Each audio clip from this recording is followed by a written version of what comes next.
और भगवान का सिर अलग हो गया, कट गया और सागर में गिर गया। तुरंत ब्रह्मा जी ने हयग्रीव अर्थात घोड़े का सिर लगाया।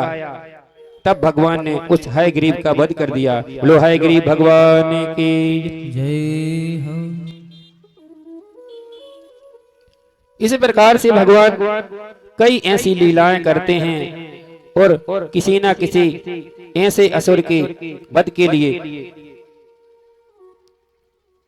जब ज्यादा विपत्ति आती तब भगवान विष्णु ही काम में आते हैं। आगे अम्बरीश की कथा निकलती है। अम्बरीश की सुरक्षा के लिए भगवान ने चक्र सुदर्शन को नियुक्त किया था। एक समय दुर्वासा जी आए, उस दिन एकादशी थी, आज भी एकादशी है, एकादशी थी। और दुर्वासा जी ने कहा, राजन आज का भोजन आपके यहाँ करेंगे। बड़े बड़ी सौभाग्य की बात है कि कोई संत महात्मा भोजन के लिए कहे हाँ हो जाएगा। बोले हम स्नान करने के लिए जा रहे हैं। उस दिन द्वादशी कुछ क्षण के लिए थी।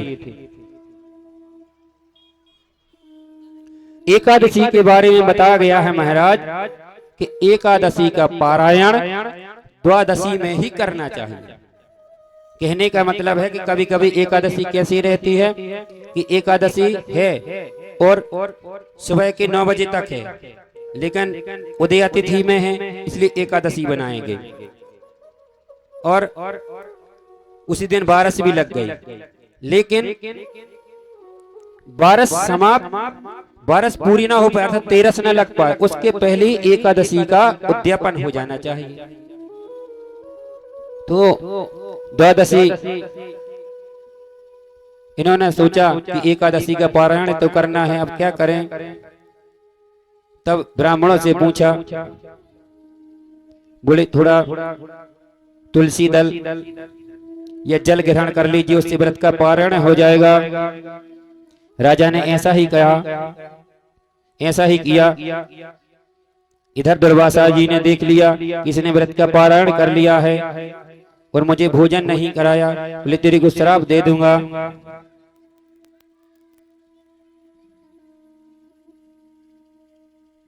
और इनको मारने के लिए महाराज एक कृत्या छोड़ दी। भगवान का सुदर्शन तुरंत प्रकट हो गया और उसका वध कर दिया। और यह और दुर्वासा जी के पीछे पीछे भगवान का सुदर्शन लग गया। महाराज तीनों लोकों में आ गए, लेकिन कहीं किसी ने सहायता नहीं की। तब भगवान विष्णु की शरण में गए कि भगवान आप रक्षा कीजिए सुदर्शन चक्र से। तब भगवान विष्णु कहते हैं अब तो हमारे बस की भी बात नहीं। बोले क्यों? क्योंकि हम तो भगवान भक्तों के बस में होते हैं। भाई अब जो करेगा तो भक्त करेगा। जब अम्बरीश के पास गए तब अम्बरीश के कहने पर चक्र सुदर्शन रुके और दुर्वासा जी सुदर्शन चक्र से मुक्त हो गए। आगे सगर चरित्र आता है। अश्वमेघ यज्ञ किया गया, यज्ञ का घोड़ा छोड़ा गया। उस घोड़े को इंद्र ने पकड़ लिया और जाकर के कपिल मुनि के आश्रम में बांध दिया। अब सगर के 60,000 पुत्र थे, बहुत दुष्ट थे। जब कहीं घोड़ा ना मिला तो इन्होंने अपने हाथों से पृथ्वी को खोद करके पाताल में जगह बना ली और जाकर के कपिल मुनि के आश्रम में पहुंच गए। कपिल मुनि ध्यानस्थ थे, घोड़ा इंद्र ने वहीं बांध दिया। जब इन्होंने देखा कि घोड़ा इनके पास है, इन्होंने हमारे घोड़े की चोरी की है और अशब्द कहने लगे। और जैसे ही कपिल मुनि के आगे को बढ़े उसी समय कपिल मुनि ने अपने नेत्र खोले, नेत्रों से ज्वाला निकली, जिससे 60 के 60,000 सब पुत्र भस्म हो गए।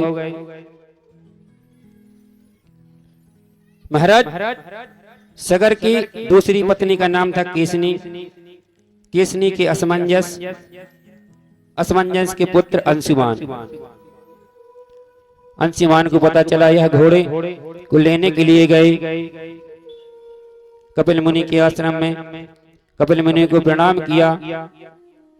तब कपिल मुनि ने कहा कि तुम्हारे 60,000 भाई यहाँ भस्मीभूत पड़े हुए हैं। कहा प्रभु इनके उद्धार का मार्ग बताइए। तब कहा जाओ जाकर के गंगा जी को ले आओ, उसी से तुम्हारे इन भाइयों का उद्धार होगा। महाराज गंगा जी की तपस्या में लग गए। सगर ने, असमंजस ने, अंशुमान ने, दिलीप ने, 3-4 पीढ़ियों ने गंगा की आराधना की, तपस्या, कोई फल नहीं मिला। अब भागीरथ की बारी आई। भागीरथ ने बचपन से ही माँ गंगा की तपस्या की। भागीरथ की तपस्या से माँ गंगा माई प्रकट हो गई और दर्शन दिया। हे भागीरथ, मैं पृथ्वी पर आने के लिए तो तैयार हूँ, लेकिन मेरे वेग को कौन धारण करेगा। महाराज गंगा को अहंकार हो गया और कहती है दूसरा कारण, सबसे पहले मेरे वेग को कौन धारण करेगा। दूसरी बात, संसार मुझ में पाप धोएंगे और मैं कहां जाऊंगी अपने पाप धोने के लिए, ये भी तो समस्या है। तब भागीरथ ने कहा कि जो सत्पुरुष सज्जन पुरुष होते हैं, जो तुम में स्नान करेंगे, साधु संत महात्मा जो गंगा जी में स्नान करेंगे, उनके पुण्य प्रताप से तुम्हारे पाप धुल जाएंगे। बोलो गंगा माई की। गंगा माई को ब्रह्मा ने कमंडल से छोड़ा। इधर भगवान शंकर अपनी जटा जूट खोल करके बैठ गए। गंगा जी आई और महादेव की जटाओं में पता नहीं कहां गई, घूम रही है, कहीं रास्ता नहीं मिल रहा, कहां से निकल जाए। भगवान ने जटा बांध ली। तब भागीरथ ने भगवान शिव की आराधना की, प्रभु इनको छोड़िए। तब भगवान ने एक बूंद छोड़ी। तब गंगा माई पुनः चली गई। आगे बताया जाता है कि गंगा माई जब जाहनु ऋषि के आश्रम में पहुंचे तो जाहनु ऋषि का आश्रम बहाए दे रही थी। तब जाहनु ऋषि ने गंगा माई को अपने उदर में रख लिया, पी ले कि गंगा तुझे इतना अभिमान हो गया है कि तू मेरे आश्रम को बहा ले जा रही है। जब भागीरथ की प्रार्थना पर जाहनु ऋषि ने अपने कान से गंगा माई को बाहर निकाल दिया। एक नाम गंगा जी का जानवी भी है। इसी प्रकार से ये गंगा सागर में पहुंच गई और वहां सभी का उद्धार किया। बोलो गंगा माई की जय हो। महाराज आगे श्रीमद् भागवत कथा में श्री रामचंद्र जी का चरित्र आता है। राजा दशरथ की कोई संतान नहीं थे। वशिष्ठ जी ने पुत्र कामेष्टि यज्ञ किया और यज्ञ में जो चरु जो खीर निकली वह राजा दशरथ की तीनों रानियां कैकेयी, सुमित्रा और कौशल्या को दे दी गई।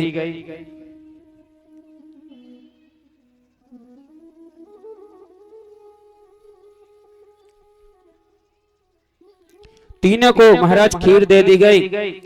कैकेयी के हाथ में खीर दी। उसी समय एक चील उड़ करके जा रही थी और कैकेयी के हाथ से खीर लेकर के उड़ गई। उसी समय माता अंजना पुत्र प्राप्ति के लिए तपस्या कर रही थी और भगवान ने कह दिया था कि हाथ खोल करके बैठना और जो तुम्हारे हाथ में आ जाए उसी को ग्रहण कर लेना, उसी से तुम्हें संतान की प्राप्ति हो जाएगी। चील ले जा करके वह खीर अंजना माँ के हाथों में गिरा दी और अंजना माता ने ग्रहण किया, जिसे पवन पुत्र बजरंगी हनुमान जी महाराज का जन्म। बोलो हनुमान जी महाराज की जय। कैकेयी के राम, कौशल्या के राम, कैकेयी के भरत और सुमित्रा के लक्ष्मण और शत्रुघ्न, इनकी शिक्षा दीक्षा हुई। महाराज राम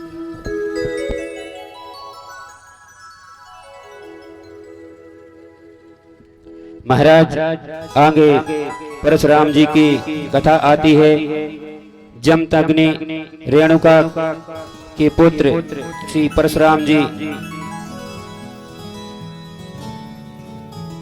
महाराज जमदग्नि की पत्नी रेणुका के पुत्र परशुराम जी बहुत प्रतापी थे। उसी समय एक हय्यव वंशी अर्जुन नाम हय्यव अर्जुन था। दत्तात्रेय की कृपा से उसे हजारों भुजाएं प्राप्त थीं। वह सूक्ष्म स्थूल शरीर आदि रख लेता। और एक समय की बात है कि जब सहस्त्र बाहु शिकार खेलने के लिए गए, वहीं रावण का भी शिविर लगा हुआ था। तो सहस्त्र बाहु ने अपने हाथों से नदी का प्रवाह रोक दिया और यहीं पर ये सहस्त्र अर्जुन ने रावण को कांख में दबा करके अपनी नगरी ले गया था। एक समय जब यह सहस्त्रबाहु जमदग्नि के आश्रम में गया, वहां कामधेनु बंधी हुई थी और कामधेनु की वजह से राजा और उनकी सेना सभी को भोजन मिला। तब इसने सोचा कि इस कामधेनु को ही ले जाएं।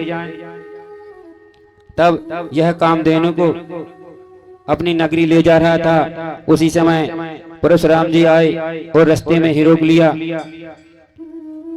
दोनों में भीषण संग्राम हुआ और परशुराम जी ने हय्यव अर्जुन को मार दिया।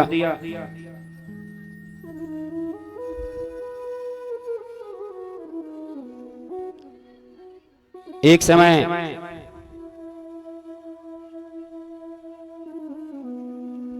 समय जब चित्ररथ गंधर्व कुछ अप्सराओं के साथ विहार कर रहा था, उसी समय रेणुका जी गई और उनकी जल क्रीड़ाएं देखने लगी। पूजन के लिए जल लाना था, कुछ समय लग गया। तब जमदग्नि के आश्रम में पुनः पहुंचे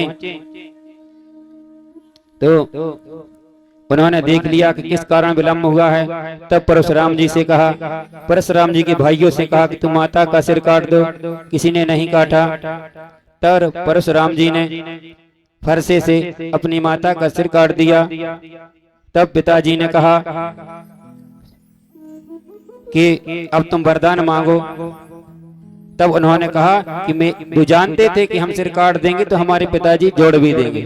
तब कहा कि हमें एक ही वरदान चाहिए कि तुम मेरी माता और भाइयों को जीवित कर दो।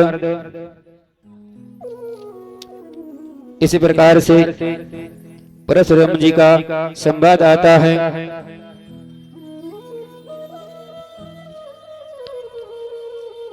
आगे दुष्यंत शकुंतला का देवक की देवकी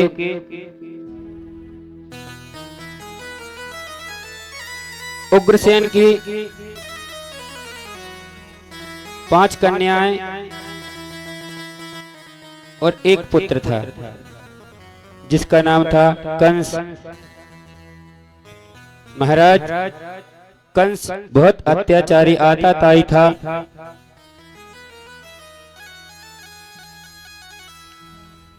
बचपन से ही ये छोटे छोटे बालकों को ले जाता और ले जा करके नदी में डुबा देता। इसके इतने अत्याचार बढ़ गए कि त्राही त्राही होने लगी। पृथ्वी पर यज्ञ हवन आदि सब कुछ बंद करा दिया।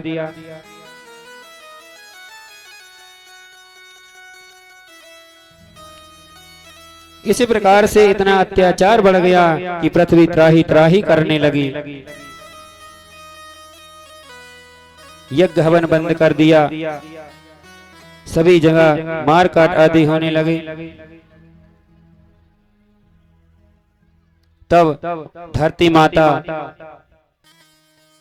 गौ माता का रूप धारण करके और भगवान की शरण में जाती हैं। हे प्रभु, इस दुष्ट के अत्याचारों से मुझे मुक्ति दीजिए। तब भगवान ने कहा ठीक है। उस समय उग्रसेन का पुत्र कंस और उग्रसेन का भाई था देवक।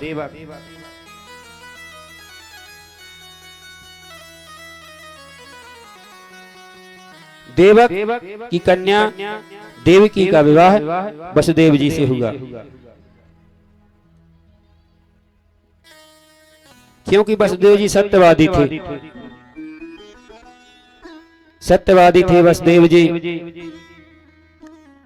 कंस को अच्छा लगा, वर है, अच्छा है, सत्यवादी, इसी के साथ अपनी बहन का विवाह कर देना चाहिए। विधि विधान से विवाह संपन्न हुआ। कंस अपनी बहन, चचेरी बहन देवकी से बहुत प्रेम करता था। कहा विवाह हो गया है, अब हम इनको रथ की रास पकड़ ली महाराज कि हम स्वयं घर तक छोड़ने के लिए जाएंगे। रास्ते में जा रहा है, उसी समय आकाशवाणी हुई कि जिसको तुम ले जा रहा है इसी के गर्भ से जो 8वीं संतान होगी तेरा काल होगा। तुरंत मारने के लिए महाराज तलवार उठा ली। वसुदेव ने कहा एक तो अबला है, असहाय है, इसको नहीं मारना, तो हमको जेल में डाल दो, जितनी संतानें होंगी हम उनको आपको दे देंगे। जेल में डाल दिया। महाराज प्रथम पुत्र हुआ जिसका नाम कीर्तिमान रखा गया। कंस ने सोचा इसको छोड़ देते हैं, तभी नारद जी आ गई। एक फूल की पंखुड़ी जिसमें 8 पंखुड़ियां थी, गिनाने लगे 1 2 3 4। अब इनमें से कौन सा पहला, कौन सा 8वां, किसी को ना छोड़ो। महाराज उठा करके पुरानी शिला पर पटक दिया और गोविंदाय नमो नमः। इसी प्रकार से एक एक करके 6 पुत्रों को मार दिया। 7वें में बलराम जी आए और संकर्षण की क्रिया के द्वारा योग माया ने देवी रोहिणी के गर्भ में डाल दिया। अब एक प्रश्न उठता है कि रोहिणी के गर्भ में ही क्यों बलराम जी को छोड़ा गया?